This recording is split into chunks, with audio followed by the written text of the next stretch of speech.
días a todas y a todos. Les doy la bienvenida a la última sesión de esta escuela.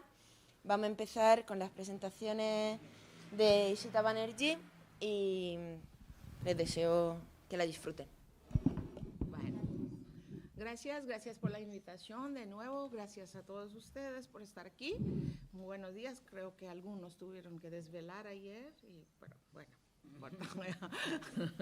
Bueno, yo voy a pasar un poquito de decolonial al concepto, regresar de colonialidad y poscolonialidad, ¿no? Pero voy a centrarme básicamente en la lucha de los Dalits, los ex intocables de India, precisamente para ver, ¿qué pasa? Tenemos que ya, perdón, pues no he empezado aún, pero precisamente para ver cómo entendemos y qué hacemos con esta experiencia que nos da mucho para pensar y reflexionar, ¿no? Entonces, como saben, la sesión se llama Poscolonialidad e Identidad y yo puse consideraciones clave, ¿no? En una introducción crítica a la teoría poscolonial publicada en 1998, Lila Gandhi definió el poscolonialismo como un proyecto disciplinario dedicado a la tarea académica de revisitar, recordar e interrogar el pasado colonial. El libro creo que se llama Postcolonial Theory, A Critical Introduction. El poscolonialismo, en este sentido, fue un intento teórico de relacionarse con una condición histórica particular, mientras que la poscolonialidad fue la condición histórica con la que el poscolonialismo buscó relacionarse. Estoy más o menos citando a ella, ¿no? Lila Gandhi. El proyecto disciplinario y la condición histórica, respectivamente, entonces proporcionaron los elementos. Ella usa la palabra cognate, no sé, cognitos, no sé cómo traducirlo, puse elementos, pero cognates. Ella dice, según ella, el proyecto disciplinario, ¿no?, que trata de enfrentar y lidiar con el pasado colonial, y la condición histórica, que cree realmente quiere meterse e ir a estudiar,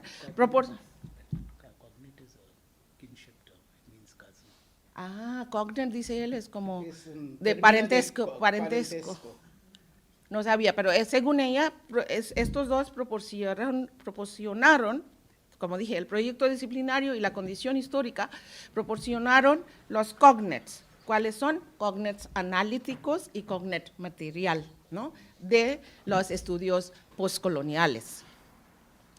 6 años antes del trabajo de Lila Gandhi, en 1992, en un ensayo titulado Poscolonialidad y el artilugio de la historia, ¿quién habla en nombre de los pasados indios?, un artículo publicado en la revista Representaciones y traducido en Pasados Postcoloniales, una compilación de Saurabh que fue publicado por el Colegio de México.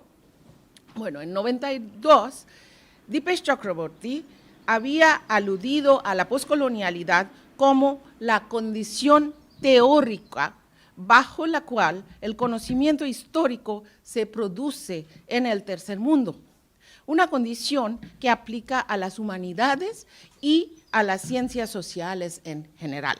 Él está hablando de historia como historiador, ¿no? Esta fue una condición marcada por una ignorancia asimétrica, en la que los filósofos y pensadores europeos y occidentales modelaban la naturaleza de las ciencias sociales mediante la producción de teorías que incluían a toda la humanidad en relativo o completa ignorancia de la mayoría de la humanidad. Eso fue su punto, que no se sentían la necesidad de realmente ir a conocer a esos países, pero ya proporcionaron universales desde ya hace mucho, ¿no? Entonces dice relativa o completa ignorancia, ¿no?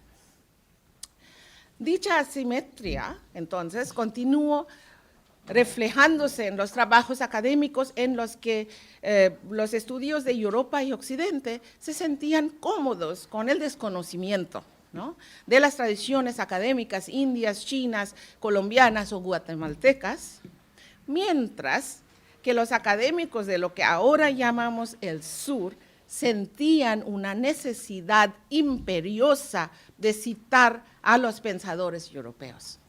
Y para él, en este sentido, la Europa lo construimos y es hiperreal. Tenemos esa necesidad de citar quien sea, ¿no?, un Foucault, un Marx, un Weber, pero ellos, al revés, nunca se sienten completamente cómodos, ¿no?, hablar sobre India o China o Guatemala sin, pues, en ignorancia relativa o completa, ¿no?, parcial o completa, ¿no? Entonces, las ciencias sociales del sur, por lo tanto, menciono el año porque es muy importante, está diciendo eso en 1992, ¿no? Entonces, las ciencias sociales del sur, por lo tanto, están marcadas por la subalternidad en la misma condición de su ser. La perspectiva de la colonialidad, desarrollada a principios del siglo XXI, ustedes saben eso, por los partidarios de ahora de colonialidad, buscó centrar la atención en la historia colonial, estoy citando a Walter Mignolo, buscó centrar la atención en la historia colonial que permitía una excavación en la geopolítica del conocimiento, que a su vez posibilitaba una visión más global y menos desigual del mundo. La colonialidad descrito como la parte incalculable y no reconocida de la modernidad, otra cita del mismo texto de Walter Mignolo. Entonces, la colonialidad descrita como la parte incalculable y no reconocida de la modernidad dejó al descubierto las asimétricas relaciones de poder que entraban en la formación de conocimiento y las relaciones sociales desde una perspectiva eurocéntrica. Y puesto que las relaciones de poder etnorraciales y jerárquicas que surgieron con el descubrimiento de América aún constituyen las relaciones sociales y las formas de conocimiento, la colonialidad permanece incluso si el proceso histórico del colonialismo ha llegado a su fin. Mi propósito, al referirme a algunas obras importantes que se ocupan de lo poscolonial y la poscolonialidad, así como de la colonialidad y de la decolonialidad, es enfatizar sus preocupaciones comunes, pero también sus orientaciones ligeramente diferentes. La preocupación común consiste en ahondar y comprender la naturaleza limitada y particular de los universales eurocéntricos y el poder que han ejercido sobre el mundo y el universo académico en virtud del proceso real del colonialismo y de la esclavitud, a fin de llegar a un nuevo global, lo que hemos visto en los dos días pasados, a fin de llegar a un nuevo global que está consciente de estos procesos oscuros pero inherentes de la modernidad. En un foro dedicado a la formación y entendimiento de los conocimientos decoloniales para desarrollar estrategias de acción, quizá sea conveniente señalar desde el principio que debemos ser cautelosos de cómo nos acercamos a los mundos sociales que buscamos comprender y reflexionar sobre nuestras propias suposiciones y condiciones de conocimiento antes de intentar rehacer mundos y teorías. Las perspectivas poscoloniales y decoloniales nos incitan a formular nuevas preguntas, para mí, así lo veo yo. El desafío es pensar a través de ellas de forma que nos puedan encauzar a entrar en los mundos sociales y las condiciones históricas a través de la empatía y de la imaginación, algo que decía mi ex asesor hace años desde la maestría. Bueno, entonces, el desafío es pensar a través de ellas, bueno, las perspectivas poscoloniales, decoloniales, que nos puedan encauzar a entrar en los mundos sociales y las condiciones históricas a través de la empatía y de la imaginación para intentar comprender las contradicciones y las posibilidades de los mundos reales. En un esfuerzo por lograrlo, analizaré las estrategias cambiantes de la lucha de los grupos desamparados en la India, los Dalits. Ahorita voy a explicar por qué Dalits, ¿no? Que los intocables, como saben, en India intocable tiene un sentido completamente distinto de, pues sí, que ha escuchado en México. Ahí los intocables son los más poderosos, que nadie se ve, pero aquí son los grupos más desamparados. Entonces, las Dalits que conscientemente se denominan así. ¿Qué significa Dalit? Explotados, oprimidos. Este esfuerzo subrayará los muchos significados y construcciones contingentes, pero objetivadas de la identidad, objetivadas, ¿no? Entonces, este esfuerzo de analizar o estudiar la lucha de Dalit, cómo se ha evolucionado durante, bueno, el último siglo y un poquito más, este esfuerzo subrayará los muchos significados y construcciones contingentes, pero objetivadas, de la identidad como estrategia de lucha en contra de la opresión. En suma, mi análisis servirá para destacar la intrincada y confusa articulación del conocimiento colonial y la experiencia en acciones colectivas. También servirá para formular serias dudas acerca de los problemas que enfrentan los esfuerzos para decolonizar y globalizar de otro modo, ¿no?, las disciplinas y también indicar sus posibilidades. Para mí la pregunta clave, mi punto de partida son los esfuerzos, algunos quizás sepan, mi punto de partida son los esfuerzos emprendidos hace ya más de una década y media para trascender el Estado indio y vincular casta y raza en una lucha conjunta contra la discriminación en foros internacionales. Los Dalit Panthers, Panteras Dalit, un grupo de poetas y artistas radicales que pertenecen a la casta de Mahar, ex intocable Mahar, y seguidores de B.R. Ambedkar, el líder ardiente Dalit, decidieron hacer causa común con los Black Panthers, ¿no?, Panteras Negras de Estados Unidos, para llevar a cabo la cuestión de la casta a la conferencia de la ONU sobre racismo en Durban en 2001. Este intento por volver la casta, reconocida una y otra vez por antropólogos, académicos y políticos como algo particular de India, entonces este esfuerzo para volver casta global añadió una importante dimensión al pensamiento y acción anticasta y generó un debate muy serio, intelectual y político dentro de la India, ¿no? Asimismo, empujó a académicos y activistas a reflexionar por qué casta y raza pueden o no ser homologadas entre ellas.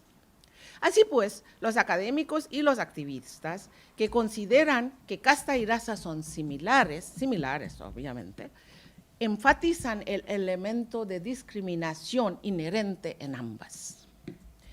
Para los Dalit Panthers, empero, casta y raza no son iguales, sino que son, y los cito, sistemas de opresión comparables.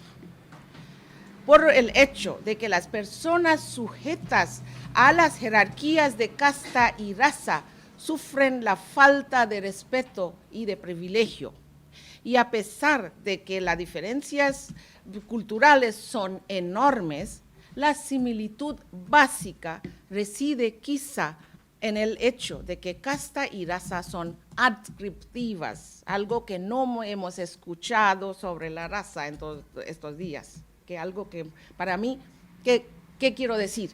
Te naces es una casta y tú no lo decides, igual para raza, para las dos se dicen alguien otro, tú perteneces a tal raza o tú perteneces a tal casta. Entonces son adscriptivas. Las clasificaciones o gradaciones en grupos de casta y raza están basadas en la premisa de la importancia de los orígenes y de las cualidades esencializadas que son impuestos por otros y no alcanzados por las personas mismas o los miembros de los grupos, ¿no? Tal afirmación tiene mucha semejanza con la severa crítica de la casta hecho por el doctor Ambedkar, B.R. Ambedkar, en el texto, pues no creo que ustedes van a leer, pero es muy ardiente el texto, ¿no? Annihilation of Caste se llama en inglés, pero entonces tal afirmación tiene mucha semejanza con la severa crítica de la casta hecha por Ambedkar por no ser una división espontánea ni basada en aptitudes naturales.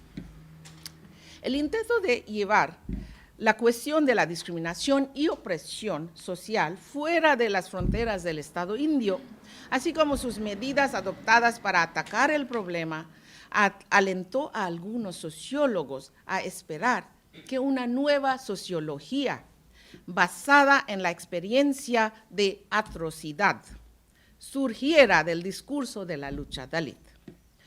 Una sociología que prestara especial atención al odio, a la opresión, a la desesperanza, a la humillación y al horror. Había declarado el sociólogo Shiv Viswanathan.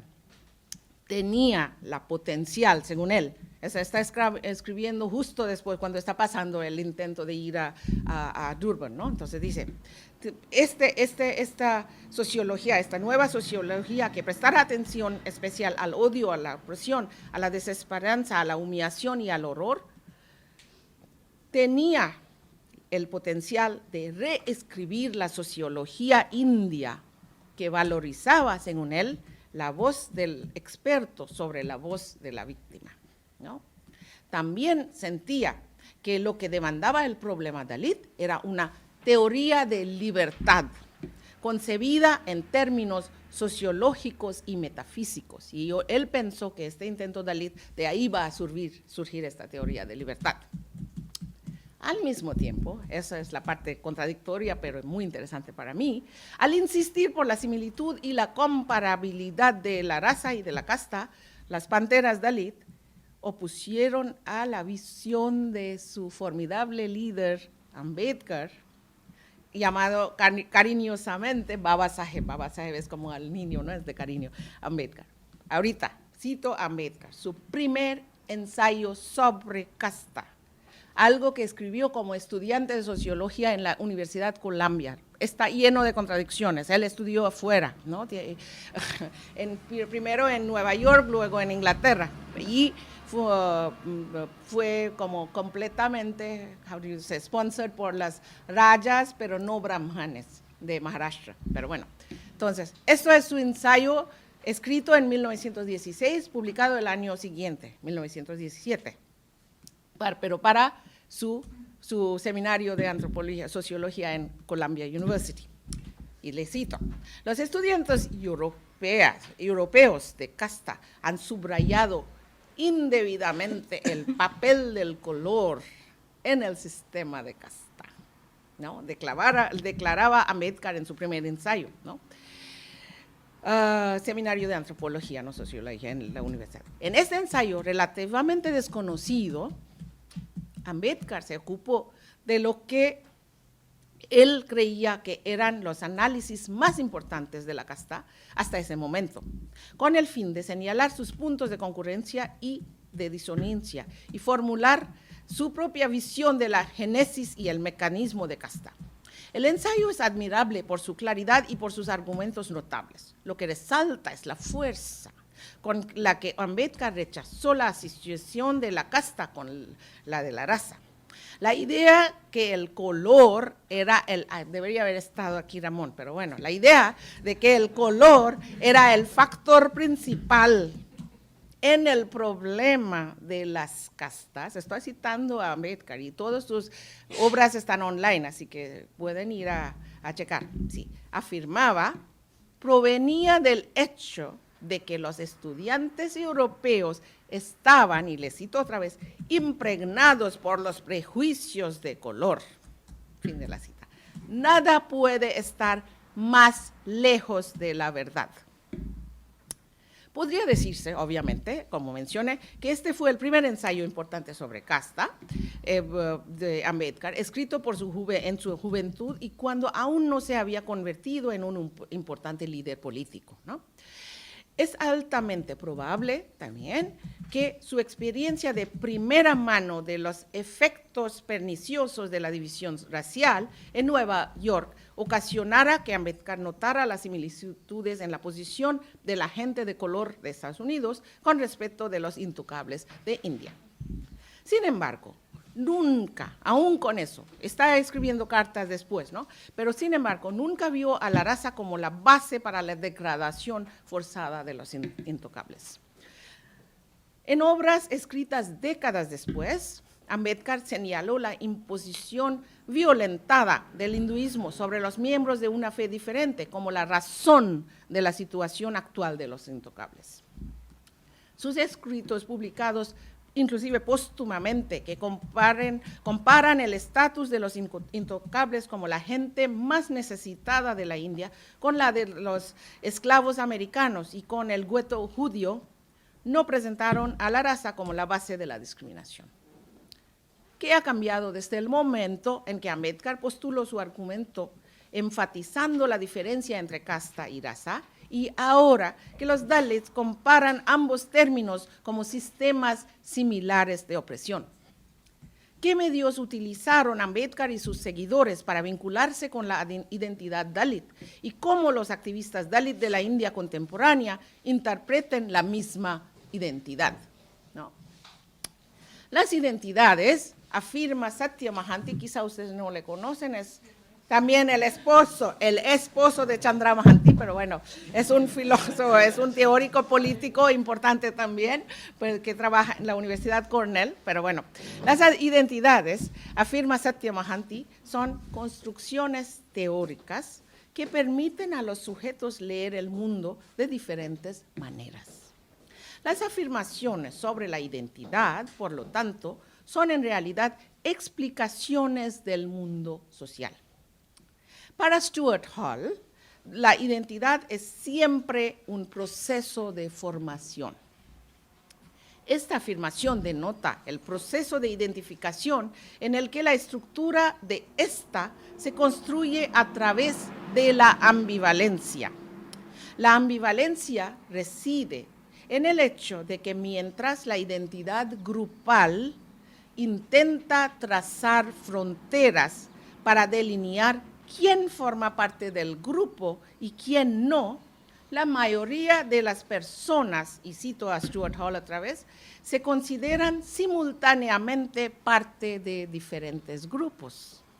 Además, se apropian de ideas y prácticas que pertenecen a otros grupos y las vinculan con valores culturales diferentes. Y trabajo sobre los movimientos, digamos, no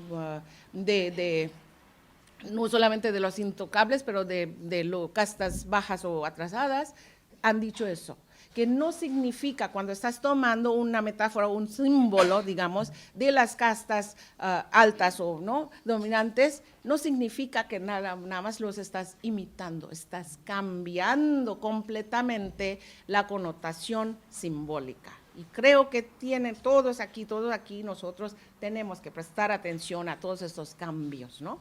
Bueno, las distintas formas de identificación y de construir identidades por parte de los Dalits y de las castas atrasadas, además de ofrecer una visión de cómo estos pueblos marcaron límites, de cómo se apropiaron de los rasgos culturales de algunos grupos dominantes, de cómo pertenecieron a diversos grupos simultáneamente, nos impulsa a reflexionar sobre la perspectiva de la colonialidad, ¿no? Casta y colonialismo.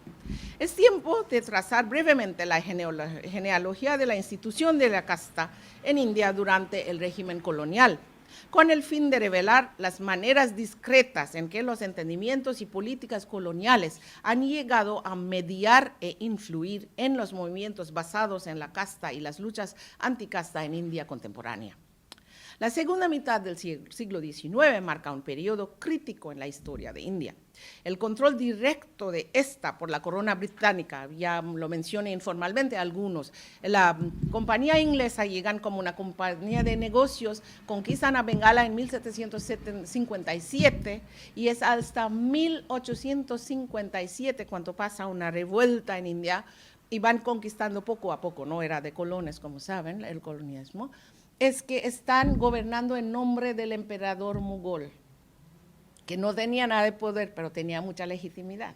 Entonces, inclusive están como haciendo monedas y todo eso en nombre del emperador mogol y todo con el permiso del emperador, ¿no? Entonces, muy importante. Entonces, segunda mitad, después de la revuelta, en 1858 es cuando finalmente la reina Victoria llega a ser la reina de India. Entonces, ahora sí es una colonia directa, ¿no? Entonces, por eso la segunda mitad del siglo XIX marca un periodo crítico en la historia de India. El control directo de esta por la corona británica, como consecuencia de la revuelta de 1857, puso en movimiento procesos que tuvieron implicaciones de largo alcance para los entendimientos de la sociedad india.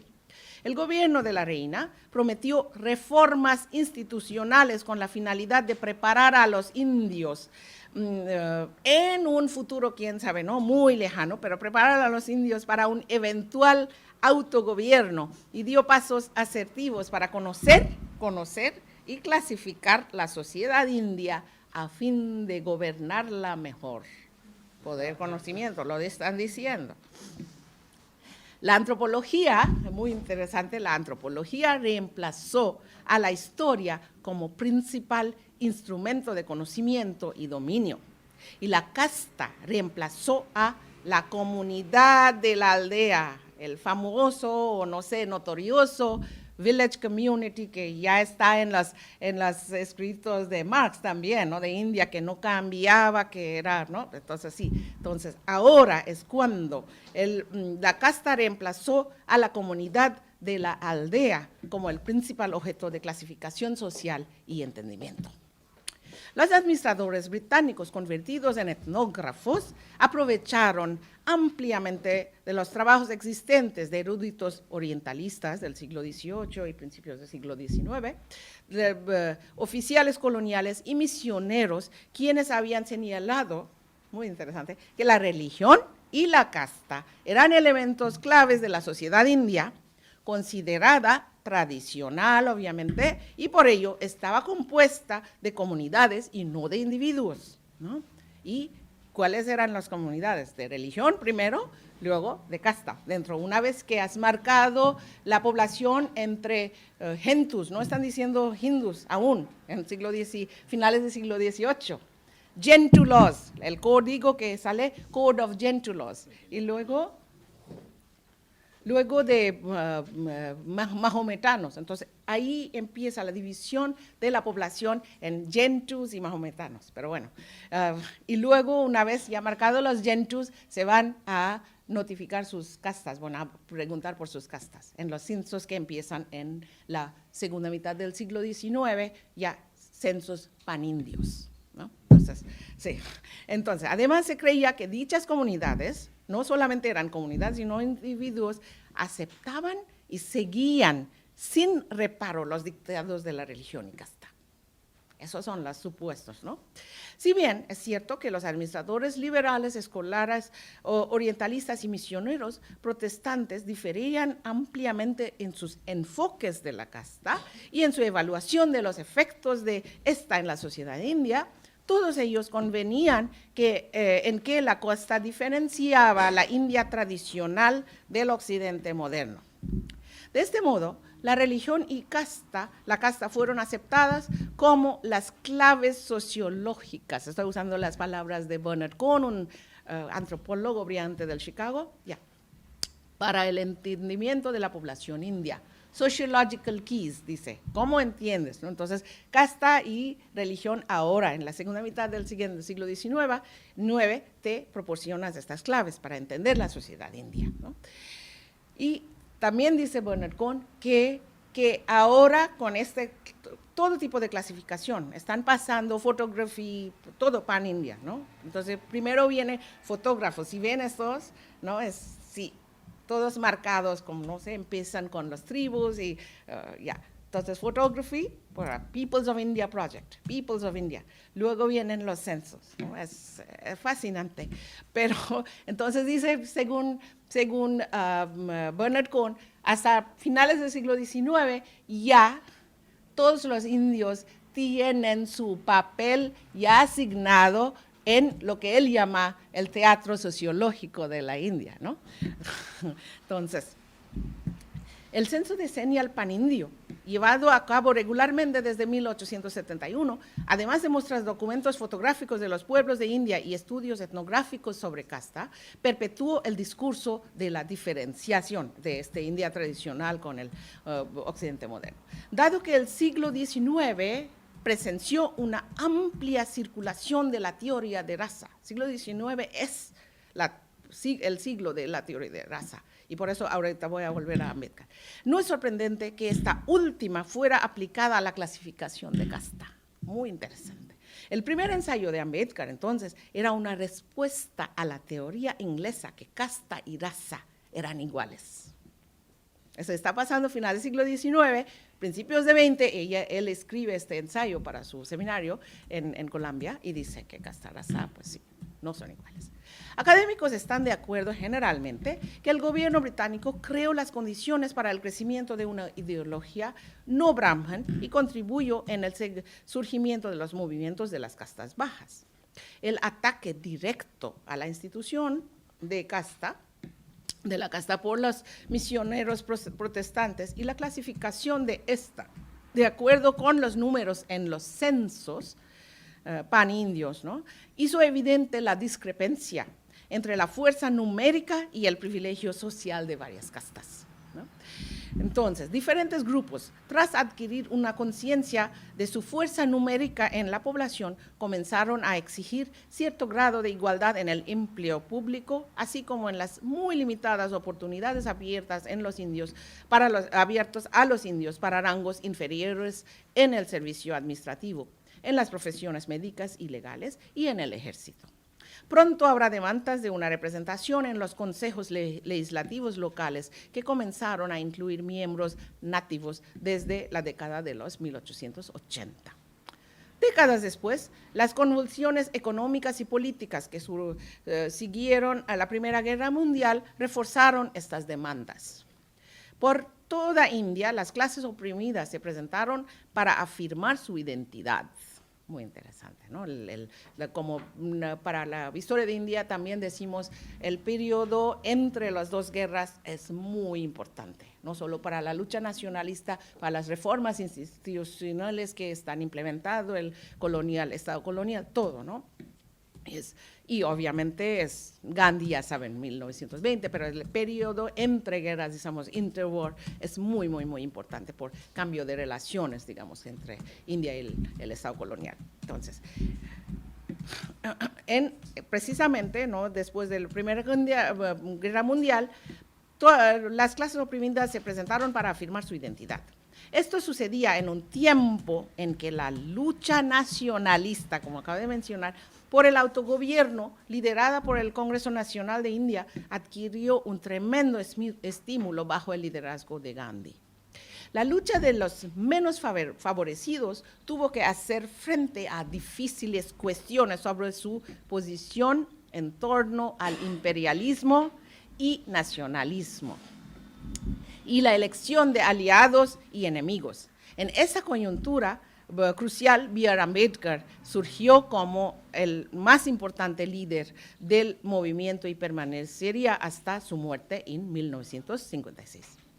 La verdadera escisión en la sociedad hindú, él declara en los 1920, después de eso, según Ambedkar, no era entre brahmanes y no brahmanes, algo que tenemos que, porque sigue así en India ahora. La verdadera escisión en la sociedad hindú no era entre brahmanes y no brahmanes, sino entre tocables e intocables. Una gradación jerárquica que privaba a los intocables de las más mínimo de respeto y dignidad. La casta, según él, estaba basada en relaciones desiguales de poder y por lo tanto necesitaba una solución política y social, algo que le llevó a una confrontación con el Congreso Nacional liderado por Gandhi. Para nuestros propósitos, es importante notar que después de esta confrontación con Gandhi en principios de 1930, los intocables se reconstruyeron como Dalit, explotados, oprimidos, eso significa la palabra, Dalit. Pero eso está pasando en los 1930. Una autodescripción que señalaba una nueva beligerancia, ¿no? Autorreconocimiento de un nuevo proceso de identificación. Estoy volviendo con Stuart Hall, ¿no? Autorreconocimiento de un nuevo proceso de identificación que hacía posible la visibilidad de un nuevo sujeto, ¿no? Identidades como proceso, identidades en construcción constante. Entonces, eso está pasando. Ahora, parte interesante, el término Dalit era una traducción directa de la categorización colonial de los intocables como depressed classes. Están tomando directamente de los censos la palabra depressed classes, no castes, depressed classes, ¿no? Pero, obviamente, este vocábulo toma un nuevo significado para denotar una nueva identidad histórica marcada por una existencia distintiva estigmatizada. Y de eso mencioné cuando dije que de tomar unas palabras o imitar algo no es imitación, están cambiando el contexto, están cambiando el contenido cultural y las connotaciones por completo, ¿no? Bueno, es interesante notar que mientras el doctor Ambedkar descartó y ridiculizó la noción de Gandhi del sistema de castas como una división orgánica, según Gandhi, él está hablando de Varna, no de Jati, no de casta, pero de 4, ¿no? Ustedes saben, no voy a…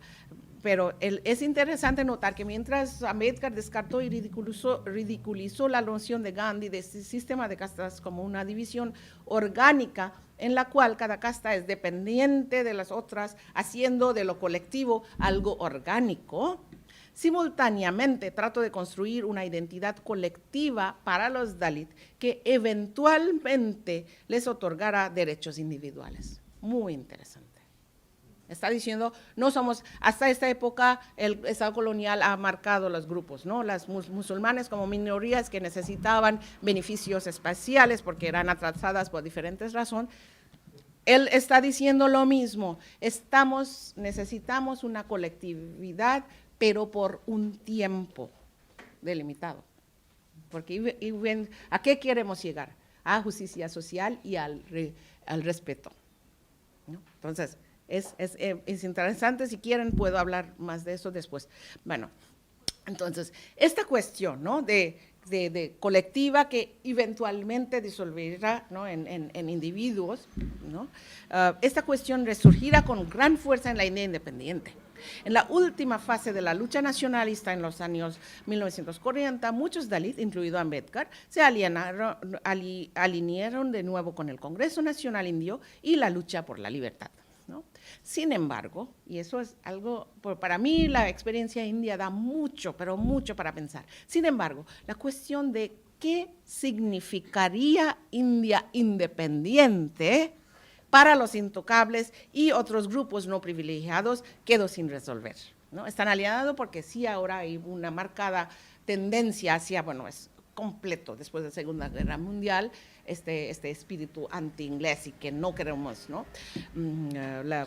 Ser colonizados, eso sí, pero sin embargo la cuestión de que significaría India independiente para los intocables y otros grupos no privilegiados quedó sin resolver. Esto reapareció en los debates de la Asamblea Constituyente en el curso de la discusión y redacción de la Constitución india. Los artífices de la Constitución de la India Independiente, promulgado en 26 de enero de 1950, es nuestra Día de República, ¿no?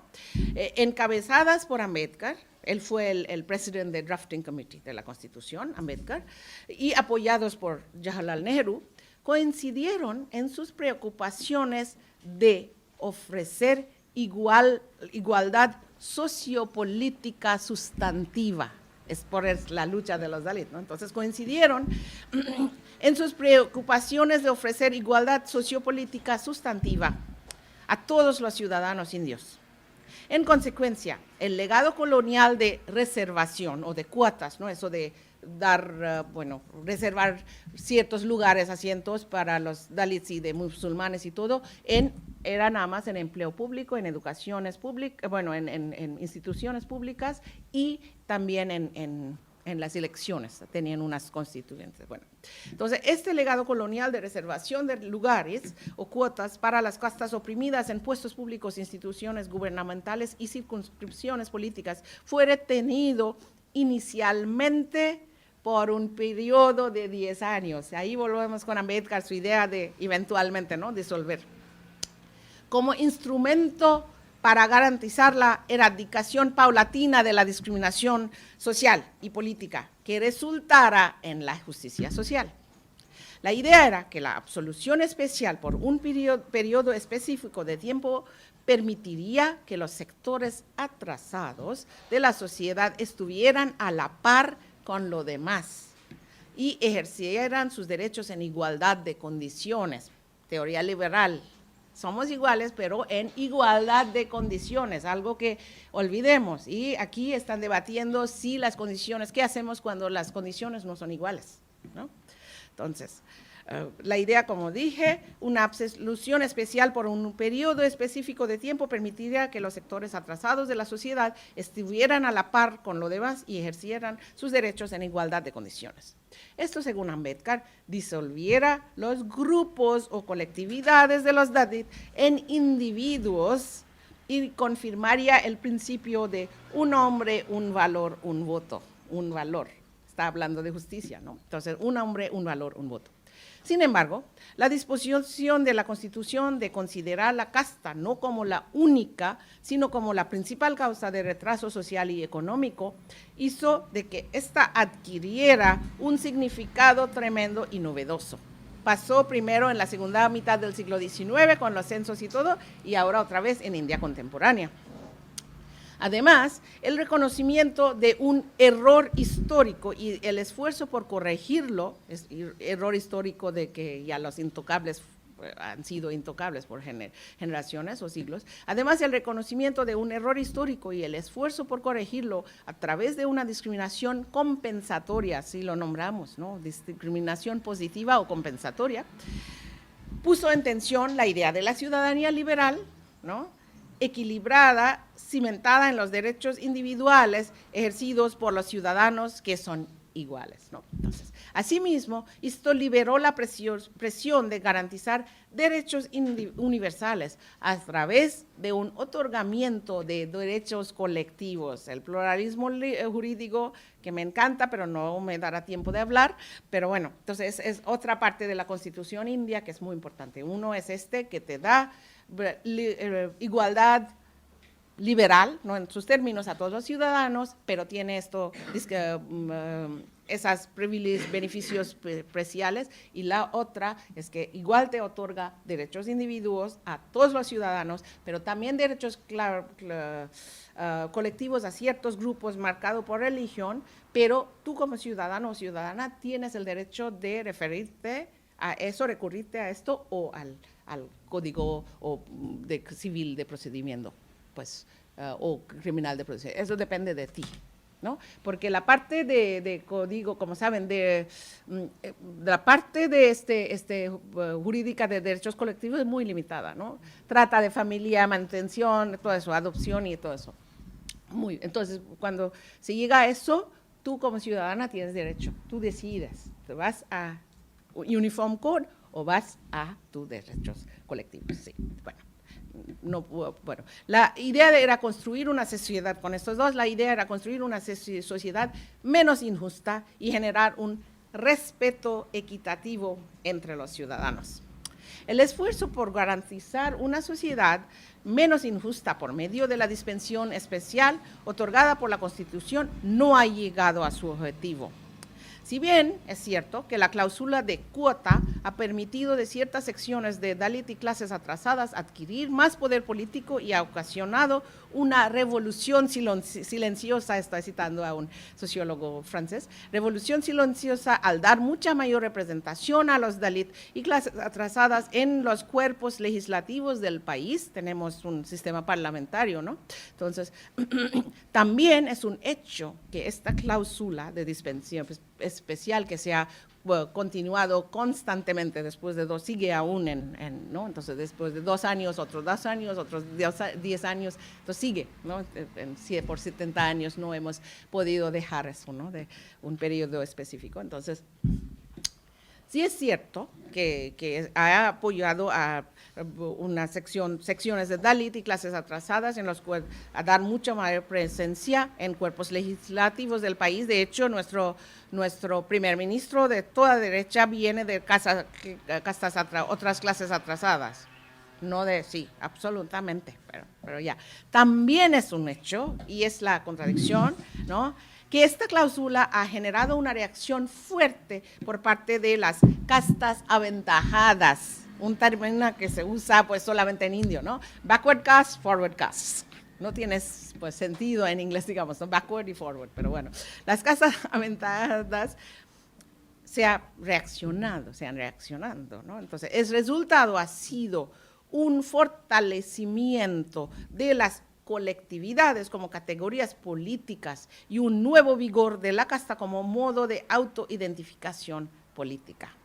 Cambia constantemente, pero sigue así como casta, como un modo de autoidentificación. Si en India la democracia ha permitido la expresión de identidad en la diferencia, también ha engendrado una política reactiva de identidad dogmática a través del resentimiento, y aplica a los dos, a los Dalit y también así. Entonces, ¿cómo entonces recuperamos el carácter relacional y construido de la identidad, ¿no?, que puede hacer una diferencia para el carácter ético de la vida política al desafiar la pureza hegemónica de cierta identidad? Eso, y para mí, eso es lo más importante. Tenemos que atacar o repensar e integrar esta idea de una identidad pura, que no existe, ¿no? Entonces, pero bueno, entonces, ¿cómo? No hemos podido. La Constitución ya tenía una intención muy noble, ¿no?,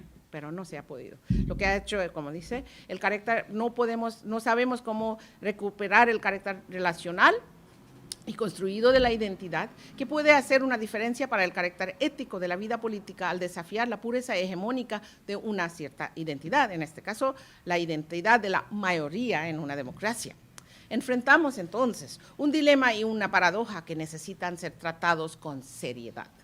Podemos aceptar y sostener la naturaleza, relación y construida de la identidad al mismo tiempo que reconocemos la dogmatización de la identidad, ¿no?, por parte de grupos no privilegiados, así como de castas aventajadas, dos bloques aparentemente cristalizados, cada uno afirmando su identidad a través de la diferencia con el otro. Eso está bien, pero no hay respeto. Eso es el problema. Entonces, justicia, pues, primera palabra es respeto mucho, ¿no? Los de 16 años, ahora voy terminando, los 16 años que han transcurrido desde 2001, cuando hicieron este intento de ir a Durban, ¿no?,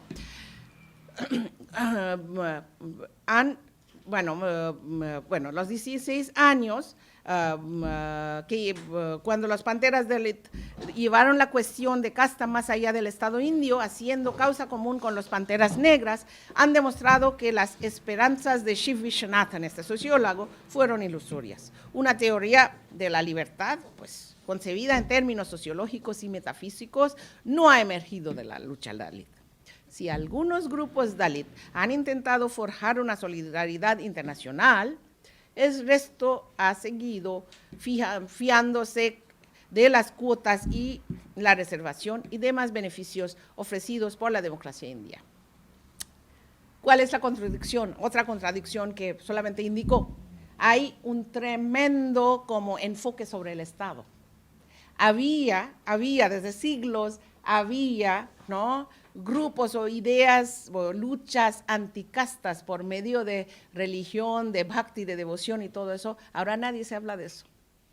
Es una concentración tremenda a los recursos, en los recursos escasos que puede ofrecer el Estado, ¿no? Y precisamente por eso los grupos privilegiados ya se sienten como bajo amenaza ahora, que no es real, pero no les puedes decir que no es real, porque sientan, ¿no?, que sí.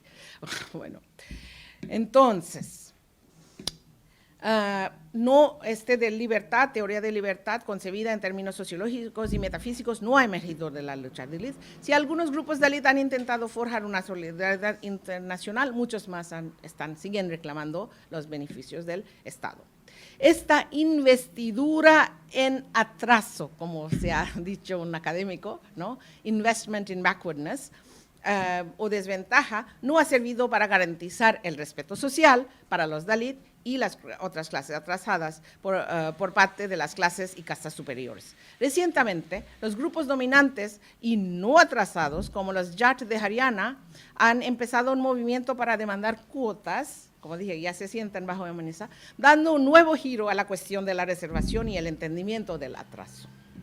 Entre las castas superiores, en general, hay una fuerte reacción contra las cuotas y la reservación, lo que ha ayudado al surgimiento de la derecha hindú en la política india.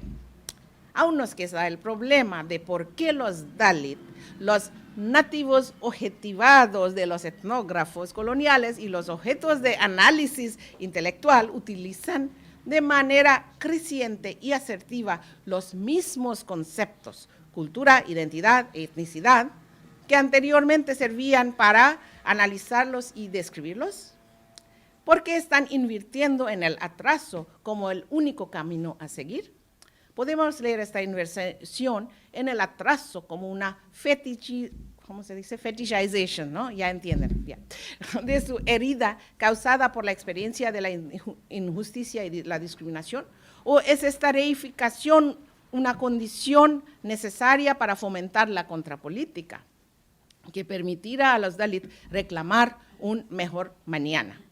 ¿Qué tan eficaz ha sido la contrapolítica en la lucha contra las atrocidades al derrocar las ideas y los prejuicios establecidos? Si algún elemento, por ejemplo, la exclusión de la estructura de casta, sigue siendo una constante en una identidad que está siendo continuamente producida y reproducida por proyectos políticos y además constituye la base para la recriminación, ¿puede producir un mejor mañana? Mejor mañana es de palabras de Bhamra y Magri, bueno, les puedo dar la referencia luego. Mi análisis de esta problemática y preocupante relación, estoy citando a Lila Gandhi otra vez, del antagonismo y deseo recíprocos. Entonces, una relación muy problemática y preocupante de antagonismo y deseo recíprocos entre el colonizador, en un sentido, y el colonizado, y el seguimiento de la complicidad inherente a la contestación, nos deja algunas preguntas importantes. ¿Cómo abordamos la imbricación recíproca de conceptos y categorías en la lucha de los Dalit, donde la diferencia se transforma en deferencia? Es algo que había dicho Stuart Hall, that el punto importante de Derrida era que decía que muchas veces la diferencia se fluye en deferencia. Las seducciones del poder, eso ya había hablado, exacto. Entonces, ¿cómo abordamos la imbricación recíproca de conceptos y categorías en la lucha de los Dalit, donde la diferencia se transforma en deferencia y resistencia está circunscrita por las seducciones del poder? Disidencia o resistencia, muchos trabajos han indicado, nunca es pura. ¿Desechamos la disidencia solamente porque es limitada? o nos quedamos con las contradicciones de esta y probamos sus posibilidades. Ahí, con eso ya había empezado. En otras palabras, y voy terminando, es posible reconocer la ambivalencia y la contradicción como características cruciales de acción y pensamiento para posibilitar una mejor comprensión de los mundos sociales. O es más deseable seguir buscando soluciones y salidas que son totalmente utópicas. Les dejo con esas preguntas. Muchas gracias. It is a pleasure and privilege to be at this Semilleros Escuela organized by STAND at the University of Granada. I thank Chiara and Antonio for the invitation and all of you for being here. Ishita and I are speaking on identities and poscolonialidad as part of larger deliberations on decolonialidad. So let me begin by stating what I shall not do and what I will do. First, I shall not offer revolution, revelation, or redemption. I shall not offer redemption, revelation, or revolution. This is because my commitment is not to transcendencia, but to immanencia. And the messianism, I do like certain kinds of messianisms, but the messianism that I do appreciate is that of Walter Benjamin, for example. Second, I shall not offer any grand marco teorico. This is because I do not believe in escuelas and have little patience for maestras or maestros. Third, it follows that I shall elaborate my understanding by drawing not upon one. It follows that I shall elaborate my understandings by drawing upon a range of different traditions of scholarship, from estudios subalternos to decolonial understandings, from perspectivas poscoloniales to historical anthropology, from critical theory to classical philosophy. In each case, I learn from, but also critically question these traditions. The point is to understand worlds. For me, the point is to understand worlds in their concreteness, in the past and the present, and to explore the politics of our own understandings, not just of others. Finally, I shall do all this in the following manner. I'll begin by outlining my understanding of identity and modernity, the modern subject and subjects of modernity, the decolonial and the postcolonial. This is unlike pervasive tendencies today, which assume that we already know what these categories mean. Categories that are assumed to be fully finished rather than emergent ones. At the end, I'll draw out some of the political implications of my arguments in terms of what I have called a history without warranty, or in Espanol, una historia sin garantía. Una historia sin garantía. Put simply, I'm suggesting that there are different ways of approaching and understanding le decolonial, los sujetos, and indeed el mundo, right? There are important reasons today. For rethinking our understanding, as usual, of identities and their implications. We can take up these reasons during the discussion. Now, in speaking of identity and identities, my reference is to processes of formations of subjects. Processes, formations, and subjects that militate, that struggle against persistent projections of sovereign individuals and primordial communities. Instead, identities involve at once collective groupings and particular personhoods, where the one betokens the other. This is to say that as critical attributes of the formations of subjects, subjects who don't simply exist subjects are formed. Subjects don't just exist in the world. Subjects, we create ourselves as subjects, and we are created as subjects through meaning and power. Subjects is not a given, right? This is to say that as critical attributes of the formations of subjects, as critical attributes of the constitution, the making of subjects, identities form essential elements in the everyday production and reproduction of social life. Identities involve at once symbolic and substantive attitudes and imaginings, norms and practices, rituals and dispositions. Here are to be found the resources through which social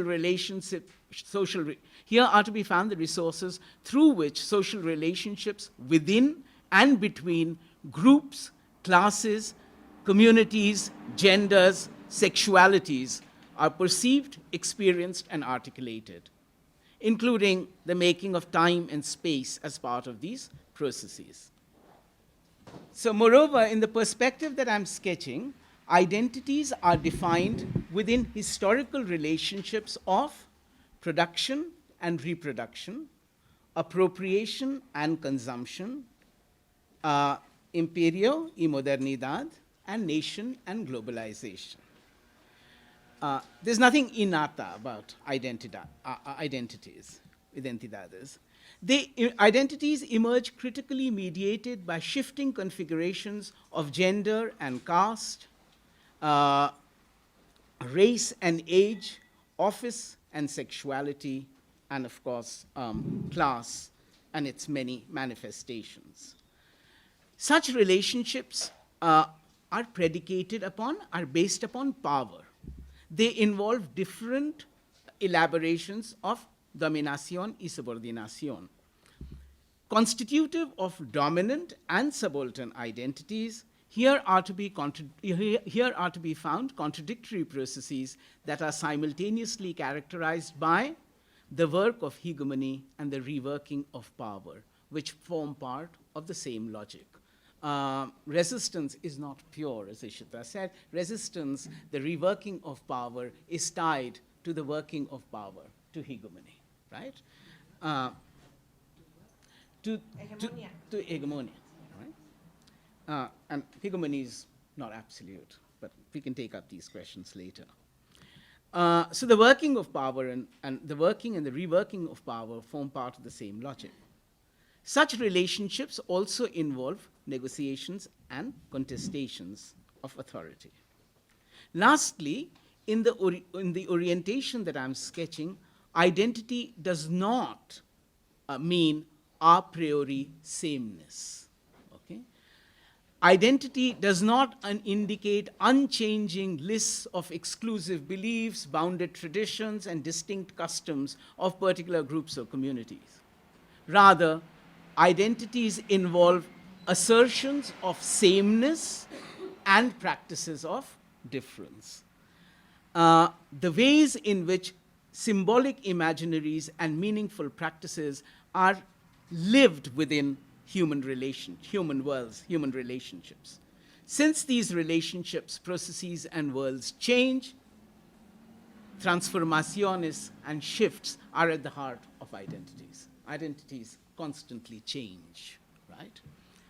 Here, what I'm doing is I'm emphasizing the intersecciones between overlapping yet distinct processes of power, technologies of representation, relationships of production, and modes of reproduction as critical to the expression of identities.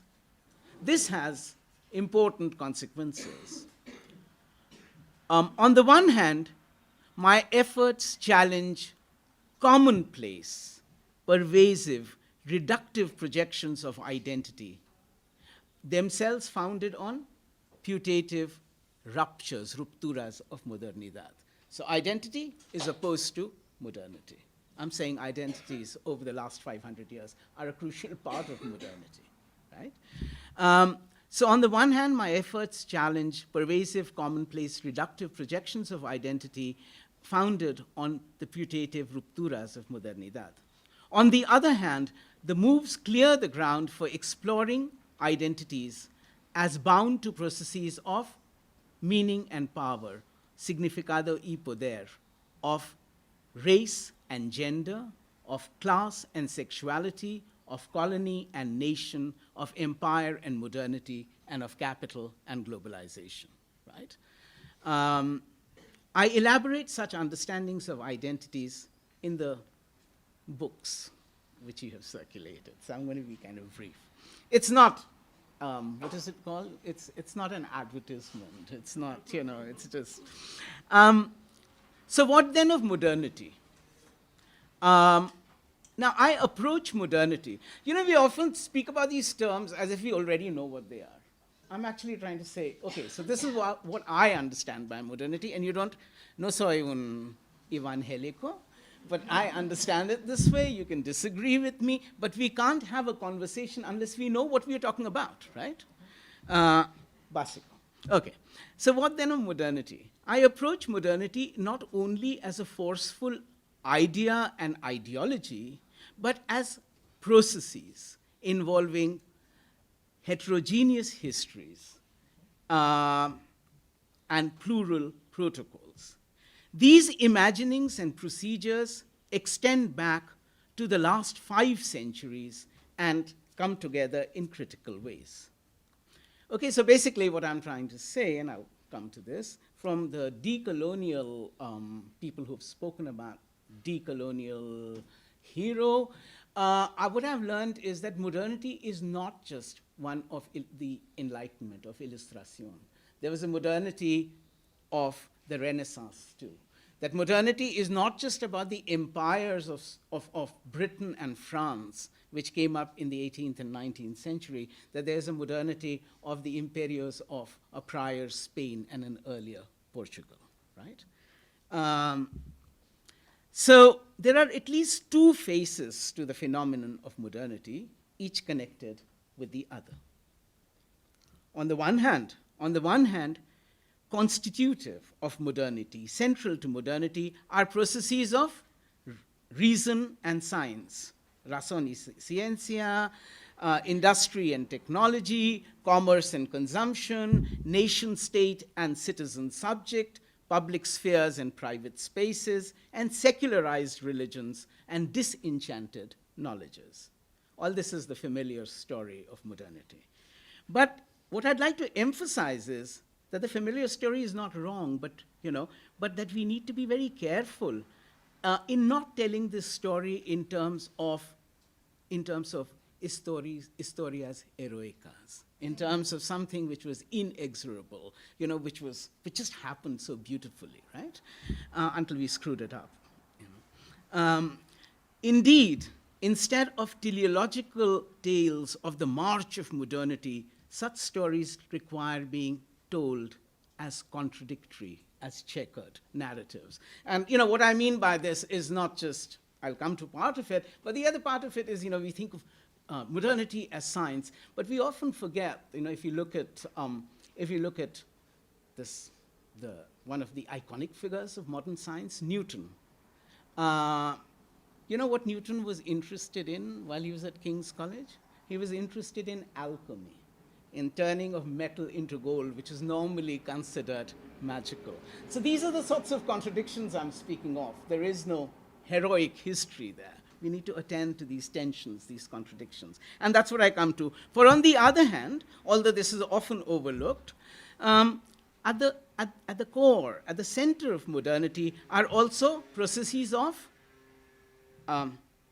empires and colonies, imperios y colonias, race, raza y genocidio, resurgent faiths and rarefied traditions, disciplinary regimes and subaltern subjects, and seductions of the state, seducciones del Estado, and encantamientos del moderno, right?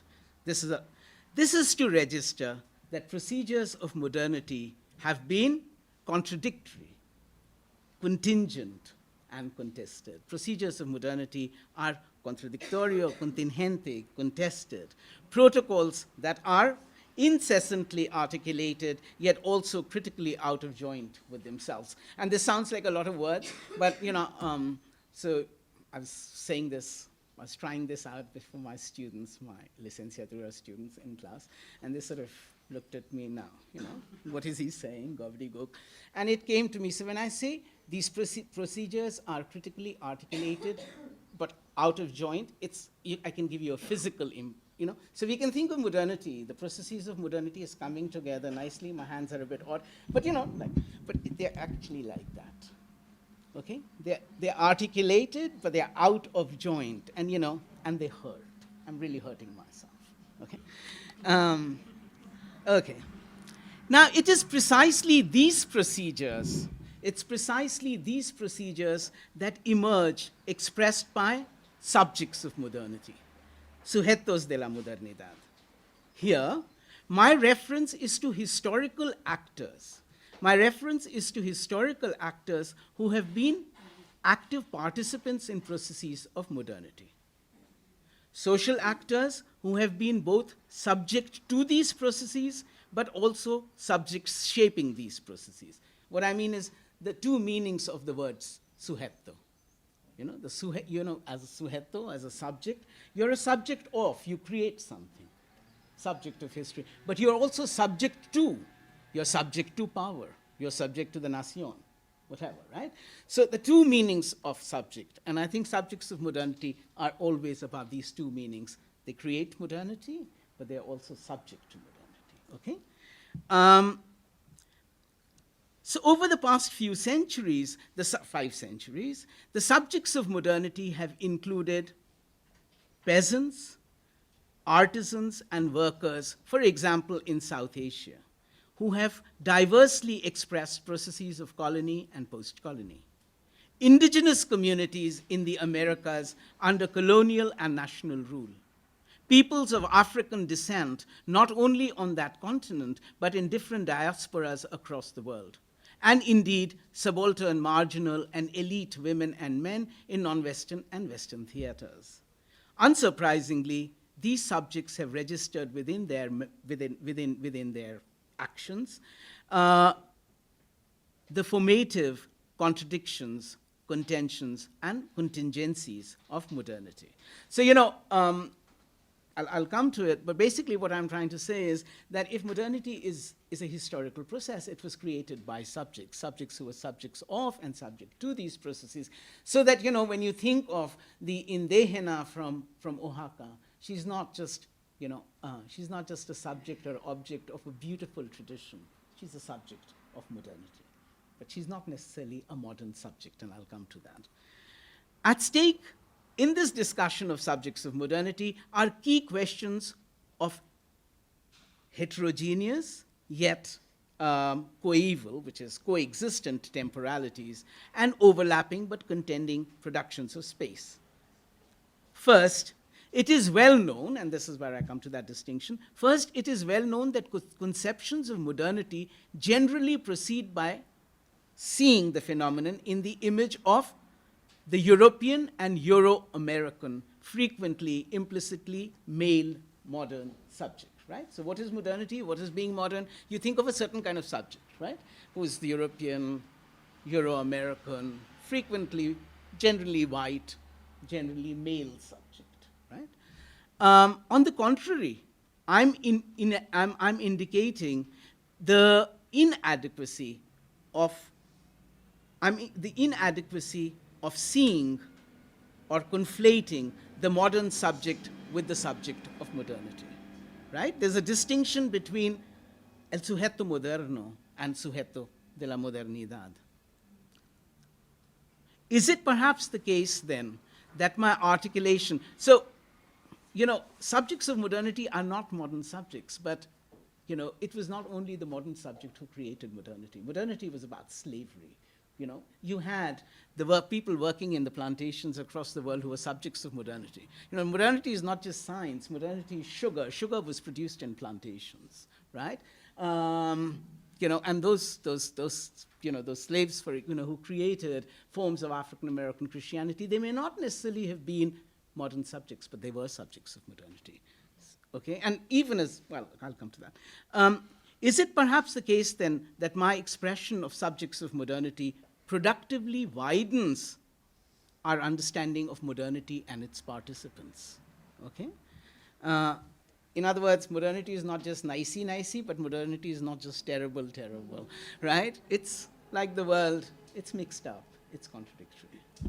And that it does, and that my understanding does this, what I'm suggesting, it does this in a manner that anthropology, for instance, no longer remains a study of objects of tradition, but of subjects of modernity.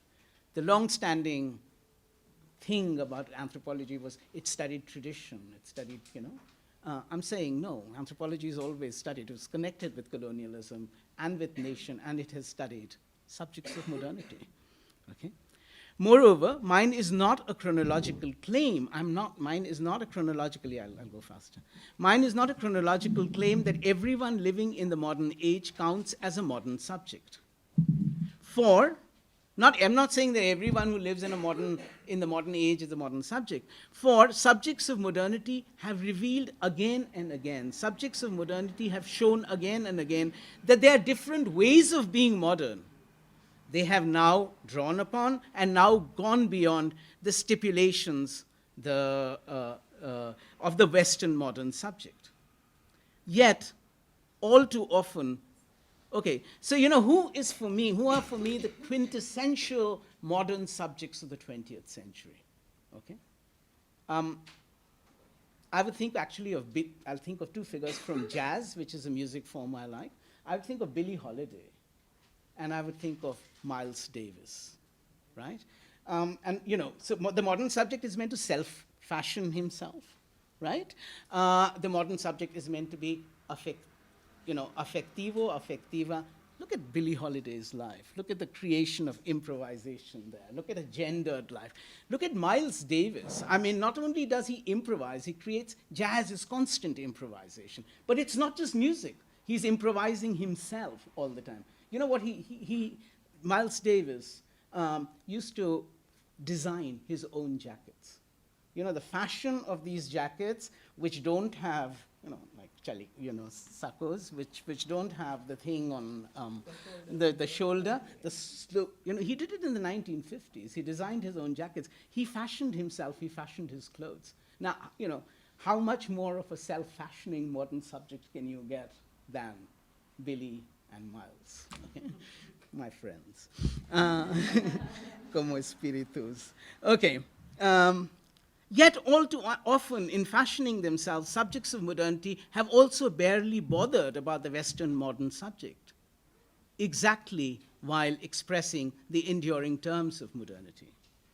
What are the implications of such recognition for bringing in distinct textures and transformations of afectos y identidades, sujetos y subjectivities in considerations of modernity? Finally, it bears emphasis that there are other modern subjects beside Western ones. They embody formidable heterogeneity, yet they coexist, they're a part of modernity. Does this not suggest the need in discussions of modernity or decolonialidad to rethink exclusive understandings, exclusive images of the subject in the past and the present, across non-Western arenas and Western ones, and through space and time?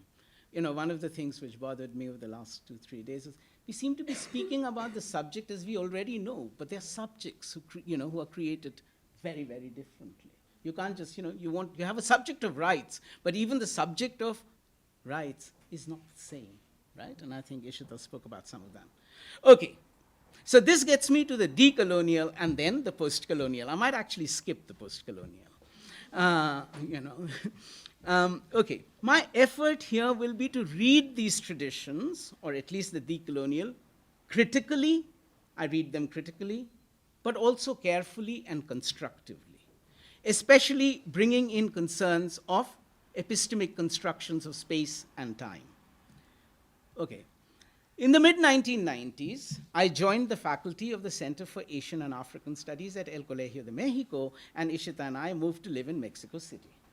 I soon realized that in Latin American worlds, Asia Africa, were understood through rather particular, somewhat peculiar optics of space and time. This was true of everyday arenas, vida cotidiana, and scholarly spaces. With Latin America, with mestizo Latin America, uncertainly yet readily imagined in the espejo of a rarefied modern West, Africa's and Asia's cultural spatial difference and temporal social otherness signified a mark of enchantment. Algo bello, something beautiful. But Asia's, we're familiar with this, que bonito. But Asia's and Africa's political economic backwardness involving a time lag also embodied a historical stoppage, a lack of modernity, a temporal spatial inferiority, algo feo. And the algo bello and the algo feo existed together. And it's not just Latin America, you know that it's true of the world. Thinking through these simultaneous spatial temporal distinctions of the algo feo, of algo feo, algo bello, I engaged scholarship on coloniality, decoloniality, as well as a range of other vital writings on, from the south of the Rio Grande. Indeed, as I worked towards juxtaposing and connecting critical understandings of Latin America and South Asia, especially in teaching, what was it that presented itself as a proper theme of understanding? The proper theme, to understand, it came to me, was modernity, modernidad. Modernidad and its multiple linkages with the Enlightenment and empire, with razón y raza, with colonies, settler and non-settler, with nation and globalization, that emerged as proper spaces for conversation. Now, questions of colonialism have been understood in Latin America as occupying a dim and distant past, muy lejanos. After 2 centuries of formal freedom, modernity is ever understood as an attribute of the independent nation, unconnected with empire. Empire, which is a far-off time, a strange space, an all but forgotten episode, except among specialist scholars. Specialist scholars who study Baroque music, for example, or church art. Colonialism exists only for them, At the same time, it soon became equally clear that following a Baroque aesthetic, the past, the histories of the colonial quotidian are also often presented in these arenas in celebratory ways. Here, markers of space represent the victory of history. Thus, Coyoacán, the 16th century colonia where we live, has frequently, joyously, happily been described to us by delighted well-wishers as being, well, muy colonial. They're really happy. Isn't that beautiful? It's muy colonial, right?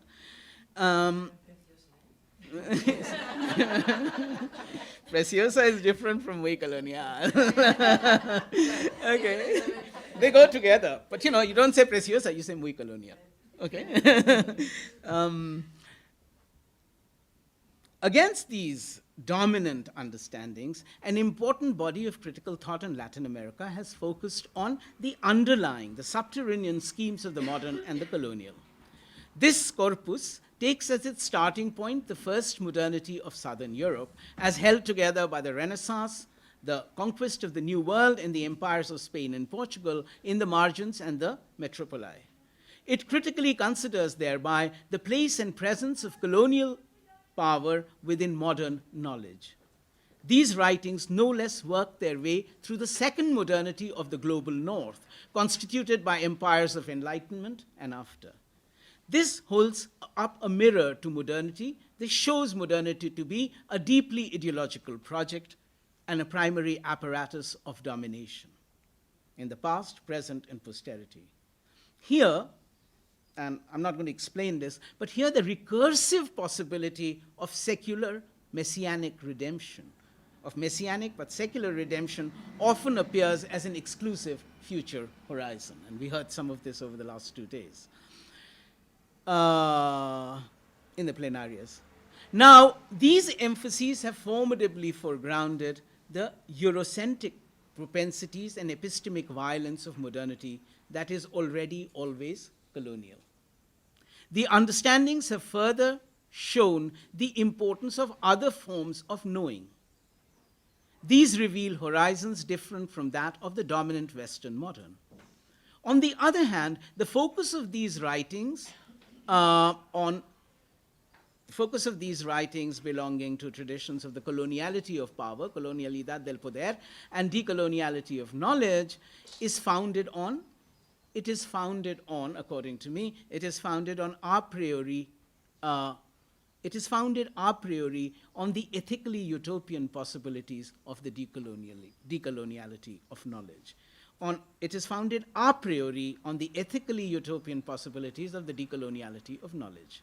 These carry profound temporal and spatial implications. I shall base my discussion around the arguments of the philosopher Enrique Dussel in order to explore the emphases of coloniality-decoloniality perspective turning on space and time. Now, okay, so this is un poquito denso, but it's not my fault. This is what Dussel did. Okay? Crucial for Dussel are the writings of the philosopher Emmanuel Levinas concerning ethics, alterity, and exteriority. For Levinas, the other, el otro, is a constitutive, is a formative, haunting presence.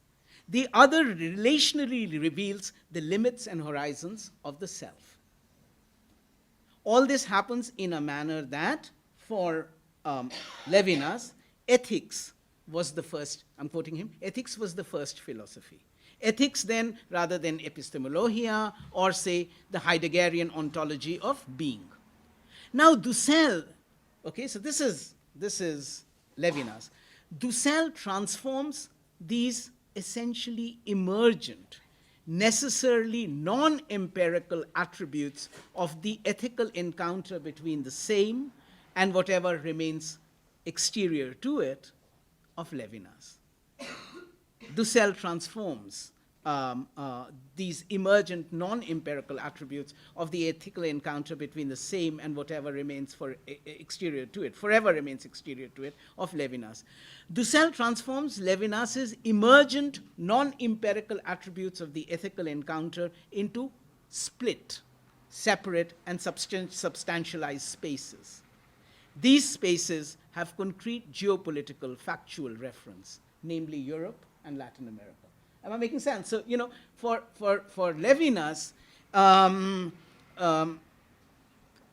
self and the other is como un espectro, right? It's a haunting presence. It's a very real one. The spectros are very real, right? I believe in them. But what is happening? And it's non-empirical. It is not, okay? But Dussel transforms these emergent non-empirical attributes of the ethical encounter into split and substantialized spaces with concrete geopolitical factual reference, namely Europe and Latin America. Okay? In this scenario, it is not only that Latin America is ever temporally, in terms of time, contemporary with Europe, Euro-America, it also reveals the dark side of the latter. It reveals the dark side of Europe. Equally, Latin America is a unitary space. Okay? No hay distinciones de género, no hay distinciones de blancos y indígenas, etc., etc. Latin America is a unitary space that readily includes as well the self of the philosopher, Dussel. And Latin America is already always ethically ahead of Europe. Okay? Here, Europe is a space of unethical hegemony, articulating the colonial dimensions of modern power. All this has wide implications. To start off, Dussels' singular separation between Europe and Latin America was much too easy, was much too ready. It was much too tendenciosa, right? I mean, they don't acknowledge it, but that's the case. Unsurprisingly, it came to be supplanted. It came to be, how do you say? Well, it came to be turned into something else. It came to be replaced. Yeah, it came to be replaced by the geopolitical, spatial moral contrast between Europe, Euro-American hegemony, and the other or subaltern side of colonial difference. Okay? So instead of Latin America, Europe, you have European, Euro-American hegemony, and the other or subaltern side of colonial difference. This other or subaltern side of colonial difference was variously named as transmodernidad, border knowledge, and decolonial perspectives.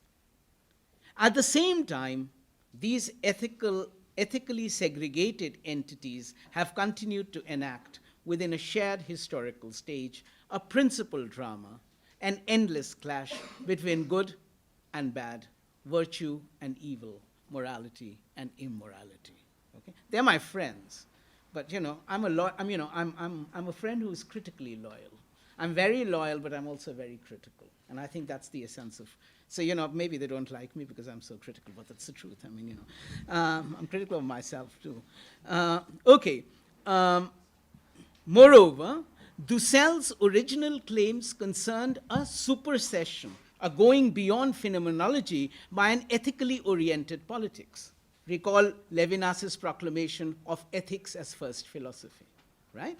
So they wanted to, Dussel earlier on wanted to go beyond phenomenology by an ethically oriented politics. But under the decolonial turn, the primacy of ethics, the firstness of ethics and politics mean that they appear joined together, mixed up with epistemology and ontology, reading, writing, and being, becoming. Ethics and politics appear conjoined with, ethics and politics appear conjoined with, implicitly and a priori, with epistemology and ontology as ways of knowing and acting, an antidote, an antidota to authority before the dystopia of power. Put differently, the subaltern side of colonial difference has principled precedence and always wins over the coloniality of power. Here, I wish Ramon was here. Here, decolonial scholars not only take the side of, but are already the same as the holders, the bearers of subjugated knowledges. They are all inhabitants of geopolitical margins. Okay? So, I discussed this in terms of the creation of, we think of time and space as things which are already there. But time and space, as has been shown, are created in activity. We create time and space in our everyday activity, right? Ishita being impatient with how long I'm taking, she's creating time, no, seriously. But, we often forget that we create that epistemic activity or the creation of knowledge is also a form of everyday activity. And we create space and time in everyday activity as well. We don't just bring in other concepts. So I discussed this in relation to decolonials, but I shall not go into that. Okay, put simply, I was excited by the problems suggested, but uncertain about the answers offered by the corpus on coloniality, decoloniality. And this sort of uncertainty led me to rethink as well, in particular ways, understandings or traditions which I was closer to, namely estudios subalternos y estudios perspectivas poscoloniales, right? I mean, if Latin America is about decolonial studies, India is much more about estudios subalternos. We studied with the estudios subalternos people. They were our teachers. But we also grappled with post-colonial. And it needs to be kept in mind that post-colonial perspectives are not the same as estudios subalternos. That's a mistake which is made very, very easily. Okay? I wanted to do that. So just the way I have read very critically decolonial understandings in this text, I also read even more critically post-colonial and subaltern studies. The difference I have found so far, maybe because they've not been my teachers. The difference is when I criticize subaltern studies, the subaltern studies guys are there listening to me criticize them. But Ramon has absented himself, right? The decolonials don't like to listen to criticism. No, this is not a generalization. I'm just being stupid. Okay. So I'm skipping all that because we don't want Ishita creating more time. Okay, no, it's okay. Okay, so basically, I undertake all these tasks of reading decolonials and postcolonials and subaltern studies critically. I have argued recently that decolonial, subaltern, and postcolonial perspectives all share, and this is the crucial point I'm making, I've argued recently that decolonial, subaltern, and postcolonial perspectives all share wider disposiciones to diferencia and power, to alteridad y poder within anti- and post-foundational understandings. Okay, and I'm interested in presumptions and not just what people say. There are assumptions and presumptions which hold up arguments, and I like to look at, what holds up an argument rather than. So not just what is said, but why is it said and how is it said? And that is based on presumptions. Okay, quite simply in anti- and post-foundational understandings, which I prefer to postmodernismo, quite simply in anti- and post-foundational understandings, they are orientaciones that render power of state, nation, empire, modernity, patriarchy, discipline, or coloniality as a dystopian, as a dystopian totality, frequently un enemigo distante. Against this, on offer, in post-foundational and anti-foundational understandings, against this, on offer, is the work of difference, of alteridad, of community, subaltern, border, margin, the other side of subaltern difference, of colonial difference. On offer is the work of difference, of community, subaltern, border, margin, as unrecuperated particulars, as already given, unrecuperated particulars that ever an antidote, an answer to depredations of dystopia, of power. Much more than formal analytics, we are in the face of structures. So this is not just about analíticos. We are in the face of structures of estructuras de sensibilidad and tissues of sentiment. These are pervasive. They are living specters. They've haunted and they're haunting this room. They haunted this room for the last 3 days. They still haunt this room. We like to believe in differencia and subalterns. I'm opposed to power. Okay, so it's a sensibility. But do I not question my own presumptions? Is the world, what I want it to be? Okay? And that's, one of the problems. My parents, my mother and father were academics, so there's no world I've known apart from academics in a sense. But the thing is that, academics have this, so I've known it for a very long time now. Academics have this remarkable ability to treat the world, anything which they don't like, as como un sueño malo, as an analytical nightmare. And, you can, because you don't like it, poof, it goes away, right? Okay. Returning to decolonial perspectives, in these dispositions, space stands configured in mainly bounded or relatively open ways. Also in them, time can be a neutral chronological framework or a normative colonizing device. Yet Yet the ethical, epistemological, political, and indeed effective force of arguments of decoloniality derive from where?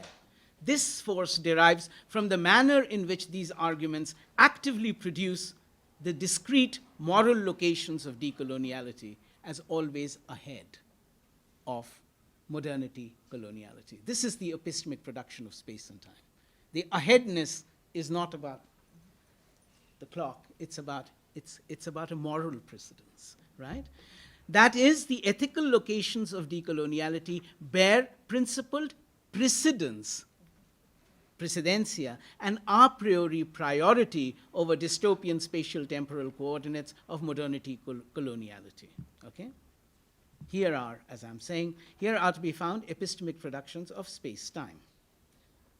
Okay, so is this all just criticism, or am I going to suggest something else? You know? These considerations bring up two sets of critical questions. On the one hand, what is involved in critically exploring power and dominant knowledges without turning them into totalized terrain?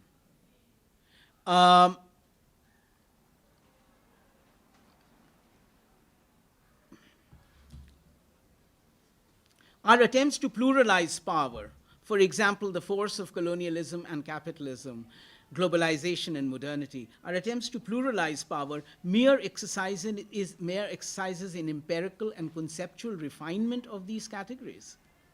Or are we to understand power as shaped by difference, of authority as always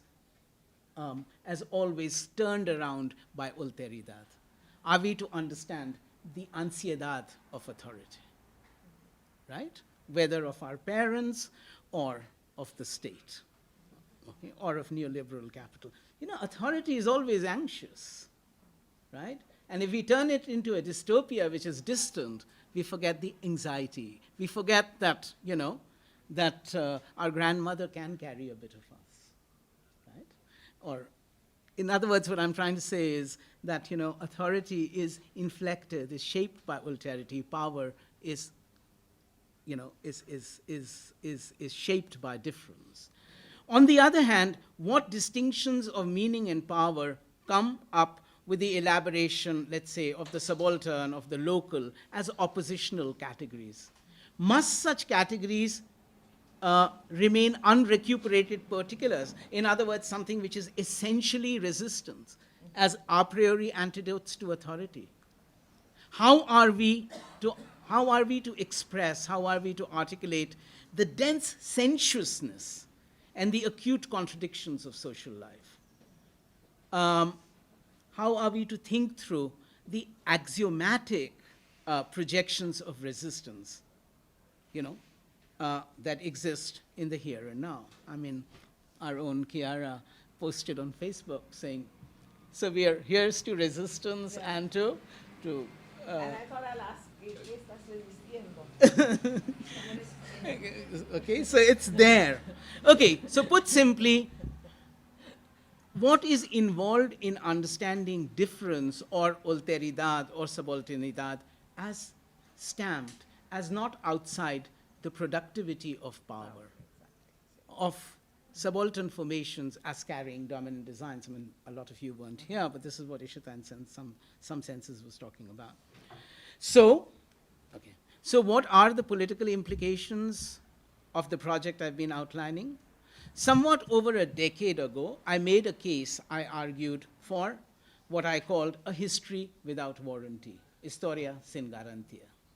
Here are to be found procedures that participate in wider, ongoing critical efforts that intimate a recent ontological shift in contemporary theory. Drawing on such disposiciones, a history without warranty thinks through, what does it think through? It thinks through the guarantee of progress under modernity, guarantee of progress in modern worlds, and it carefully questions two kinds of escándalos: the scandals of the West, of el Occidente, and the scandal of the nation. These two sets of scandals are each connected to colonial histories, to understandings of historical progress and universal history. So, what is the scandal of the West, the escándalo del Occidente? Pervasive projections of an imaginary but tangible Europe, a Europa que es muy imaginario pero es muy tangible, of a rarefied yet palpable West as the primary habitus of the modern, as the primary location of the modern. The West, Europe, Euro-America, as that enshrined space of modernity, democracy, the West, Europe, Euro-America, as that enshrined space of modernity, democracy, reason, and history. And what then is the scandal of the nation? The escándalo de la nación? Persistent propositions regarding state and nation as carriers of progress and development. Progress and development that is substantial or ephemeral, realized or failed. These propositions anxiously ignore the anxiety of power. These propositions anxiously ignore and shamefully deny the broken promises of freedom. These propositions anxiously ignore and shamefully deny the broken promises of freedom and the undemocratic foundations of democracy under regimes of modernity. And they do this not just in La Colonia, not just in the post-colonia, they do this everywhere, including the modern West. Okay? Think Brexit, think Trump, think the people who voted the stuff in. A history without warranty carefully questions this copula, these two scandals. Okay, to register the scandals of the West, to recognize the scandals of the West and the nation does not mean their impatient, reckless dismissal. We don't like them, out of the room, out of the campus, right? We'll have our surveys. To register the scandals of the West and the nation does not mean their impatient, reckless dismissal.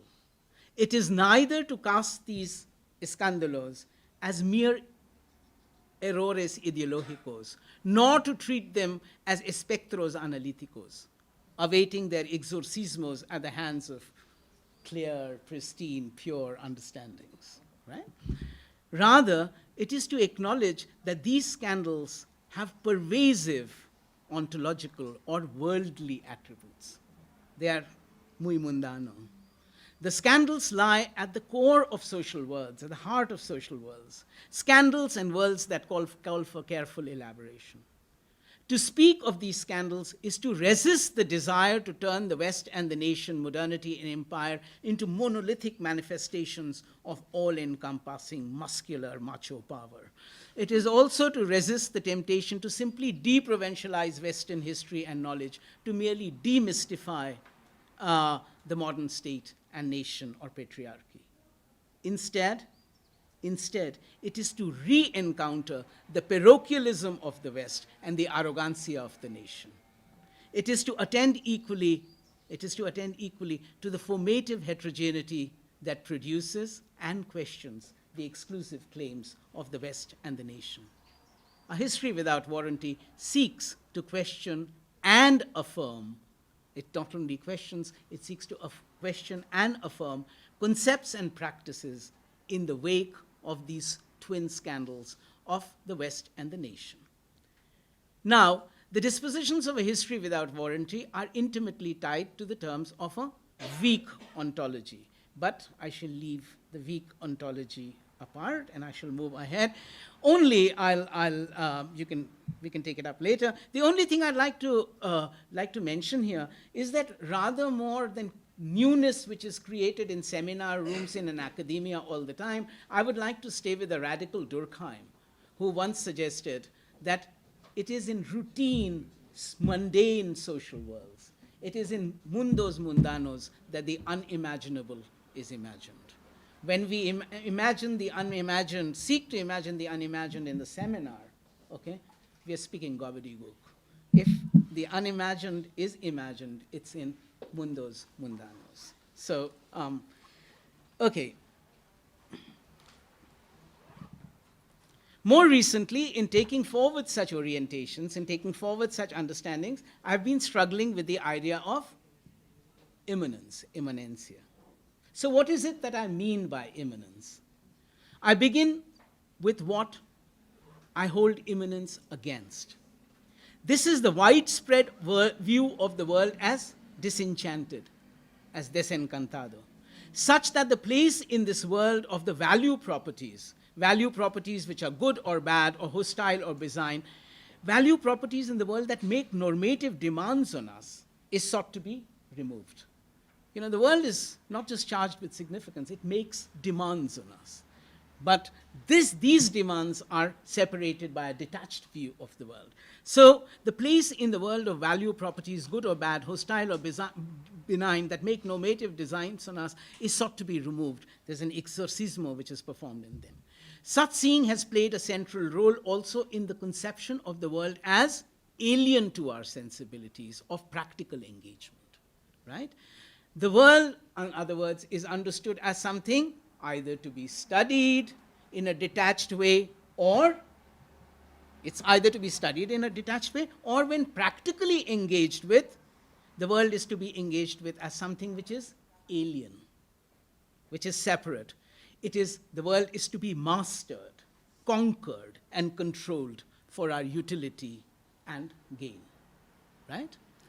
Now I question the presumption of such detachment. I question the presumption, the assumption of such detachment, and instead seek to be open to, I want to be abierto towards, quote, not only the words on our pages and on our lips, not only the words on our pages and our lips, and not only the images on our canvases, but to objects and things in the world, including in nature, that are filled with properties of value and meaning, unquote. This is the philosopher Akhil Bilgrami.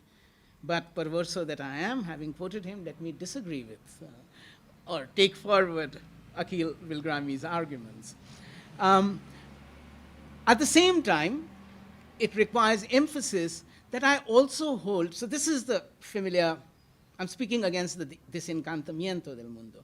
At the same time, it requires emphasis that I hold that the terms and textures of disenchantment have their own encantamientos, okay? These enchantments, the encantamientos of desencantamiento, extend from the immaculately imagined origins and ends of modernity through to the dense magic of money and markets. These are the encantamientos of modernidad. And from novel mythologies of nation and empire through to hierarchical oppositions between myth and history, emotion and reason, ritual and rationality, East and West, and tradition and modernity. I see these as the enchantments of disenchantment, as the enchantments of modernity. Intensely spectral, they're como muy espectral, but concretely palpable, forming tangible representations and informing forceful practices, such encantamientos stalk their work through the worlds of modernity's doing and undoing. The enchantments of modernity give shape, the encantamientos de modernidad give shape to the past and present by ordering these worlds at once temporally and spatially. Now, such ordering, such orchestration of the world also extends far beyond a mere detached observing of the world. These oppositions of, for example, myth and history, emotion and reason, ritual and rationality, East and West, tradition and modernity, these oppositions involve they are a part of forceful practices, forceful processes embedded within pervasive projects of meaning and power, okay? These projects of meaning and power, for example, of empire, of nation, name and objectify worlds in order to rework and remake them. In other words, you know, the Enlightenment, the empires, the nation were not just detached projects of observing the world, they observe, they observe the world in order to rework the world, to rename it, in order to transform it, right? Okay, so we are in the face of forceful processes embedded within pervasive projects of meaning power, which name and objectify worlds in order to rework and remake them. Here, the antinomias y encantamientos de la modernidad become structures of sentiment. They become attributes of experience in the lives of subjects, right? When we speak of, they're visceral, they're corporeal. When you think of tradición, you think of adobe huts. You think of those villages, distant villages. When you think of modernity, you think of techno-rock, right? It's a sentiment. It's hardwired. So the antinomies and enticements, the seductions of modernity, become structures of sentiment and attributes of experience in the lives of subjects. Being made of the world, that is, as formatively worlded, these oppositions and enchantments acutely acquire value properties, which invite and incite action and contention. They're entirely of the world, and they come to possess value properties. It's not just that we look at them in a detached way. They make us act, okay? Okay, so enormous significance is carried here by the affectivo, the embodied, the corporeal, and the extra-analytical, the everyday and the mundano, all issues and forms of immanence. That is to say, it might be critical to stay longer with the corporeal, affective, sensuous ways of experiencing, knowing, being. These ways, these corporeal, affective, sensuous ways of knowing, being, experiencing, question pervasive, persistent projections of fully fabricated or fully made up subjects, possessed of an already present reason, raison. Yet, this is not to say, they question this notion of fully given subjects, yet they are not pre-social in any sense, derived as they are from necessarily heterogeneous yet increasingly overlapping immanent life worlds. Put differently, can apprehensions of social life go beyond starting off with a bounded intentional subject, while at the same time foregrounding embodiment and sensuous life, such that affective circumstances might take experiential precedence over, while being constitutively coeval with more formal procedures of reason. What I'm basically getting at is that we have a certain, idea of history, of time passing, but our experience of history, of time in that sense, might precede the objectifications of documentary historiography or history and time as we come to learn in the school, right? Once we start going at, whenever history is taught, since from the time you're 6 or 7, the history of the nation, it might actually, our sense of time passing, our sense of a sense of age might be when we are held in our mother's arms. When we interact with a tio or tia or the grand. What about that sense of time, that affective, sensuous way of time, how that experience of history, which we already have, precedes the objectifications of what we come to know as history or historiography? What are we to do, with those affective, sensuous ways of knowing? In other words, I'm suggesting that subject and sense are shaped by elements of experience, okay, which is experientially prior, existentially prior, but that doesn't mean it is epistemically prior. It exists together with what comes later. So, in other words, I'm asking with Gautama, how might we open ourselves to the awareness of being exposed to the labors of history and the present that precede the objectifications of documentary historiography or explanatory anthropology. Clearly, I'm not speaking of the affective and the extra-analytical.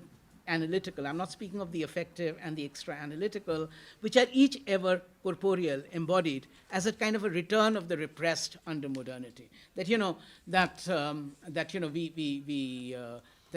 the affective and the embodied have suddenly come back. They've returned. They've always been there. She's creating time, man. Clearly, I'm not speaking of the affective and the extra-analytical as a return of the repressed. I'm coming to the end. Rather, I'm referring to, less than that. Rather, I'm referring to the affectivo, the extra-analytical, and the embodied as routinely woven into our everyday academic worlds, each ever announcing, immanence. So where was that? That is the creation of time. It is the management of space. And what is it? It's very imminent. Okay. I really come to the end. I'd like to suggest now that my deliberations, my thinking about immanence, which has been there, but I recently wrote a paper, which is why I'm so excited about all this.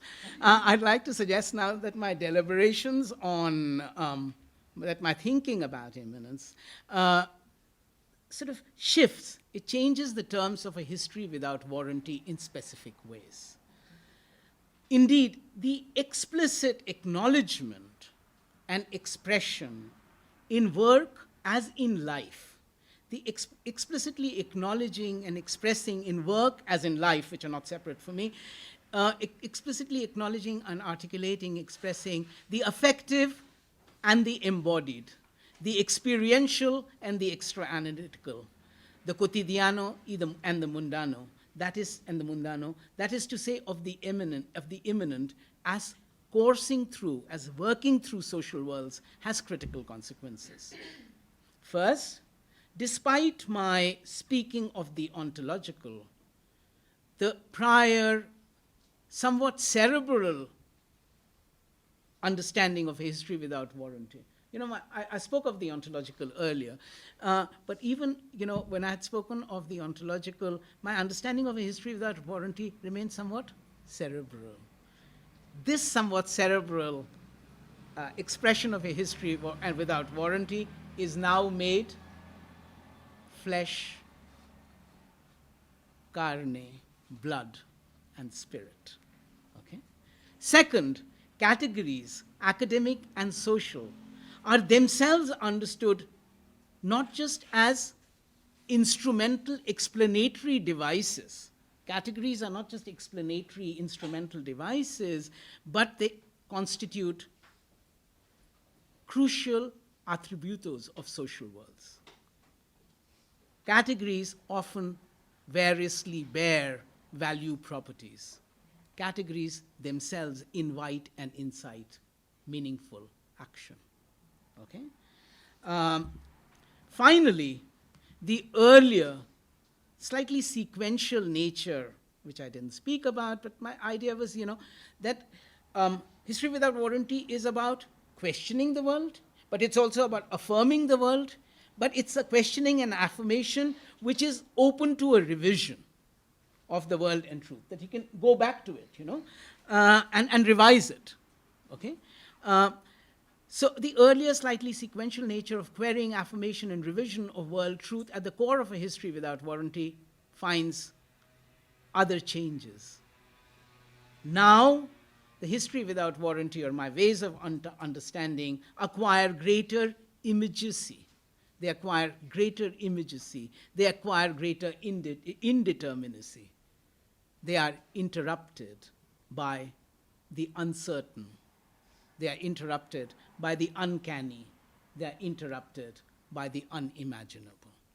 But all this is a part of trying to understand a certain commitment to truth. If truth is a matter of wager, okay, if truth is a kind of a bet, what is a bet which you take with yours? If it's a bet, a wager, it's como in gambling, no? In a casino, you make a bet. Okay, so if truth is a matter of age, a puesta that one takes with oneself, as Merleau-Ponty once argued. If truth is indeed a puesta with oneself, this is because truth is about life, living, and worlds, which each are connected to the other. Truth, in other words, is far from endless posturing and pretension, academic or political.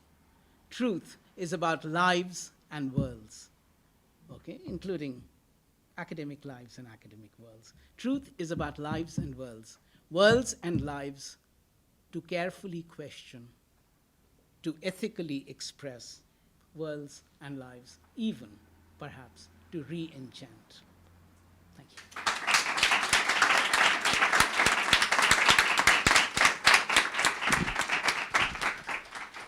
Bueno, en primer lugar, darle las gracias por estas intervenciones muy interesantes, muy afabuladoras. Y además, quería darle las gracias también a las compañeras y los compañeros que han llegado un poco más tarde y que me parece muy esperanzador que personas tan jóvenes hayan podido escuchar estas palabras y hayan podido y puedan reflexionar sobre ellas. Nos tomamos un pequeño receso. A las 12:15 estamos aquí y pasamos a las intervenciones de las demás compañeras y seguimos.